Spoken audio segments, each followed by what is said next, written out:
Les responsables russes continuent d'accuser les forces ukrainiennes d'avoir bombardé la centrale hydroélectrique de Kakhovka et ont largement diffusé des graphiques décrivant la trajectoire de l'inondation en cas de rupture du barrage. Les responsables ukrainiens affirment que ce sont les Russes qui ont bombardé le barrage de la centrale hydroélectrique, mettant en garde contre des conséquences dévastatrices. Le barrage est sous occupation russe, mais les forces ukrainiennes s'en rapprochent. Selon le président ukrainien Volodymyr Zelensky, la centrale hydroélectrique de Kakhovka contient plus de 18 millions de mètres cubes d'eau, ce qui provoquerait l'inondation massive et rapide de plus de 80 localités le long de la rivière Dnipro, y compris la ville de Kherson. Alors que la population de Kherson comptait plus de 300 000 personnes avant la guerre, il n'en reste qu'environ 100 000 aujourd'hui.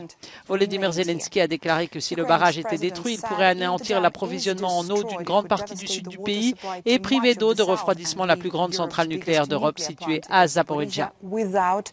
Le dirigeant ukrainien a également déclaré que si le barrage était détruit, le canal de Crimée du Nord disparaîtrait tout simplement. Ce canal fournit à la Crimée annexée par la Russie 85% de son approvisionnement en eau. L'Institut d'études de la guerre a réaffirmé que selon son évaluation, la Russie continue probablement à préparer une attaque contre la centrale hydroélectrique de Kakhovka. Les forces russes pourraient faire sauter le barrage après s'être retirées de la zone occidentale de Kherson et accuseront les forces ukrainiennes d'avoir inondé le fleuve Dnipro et les localités environnantes, en partie pour tenter de couvrir leur retraite dans la région orientale de Kherson.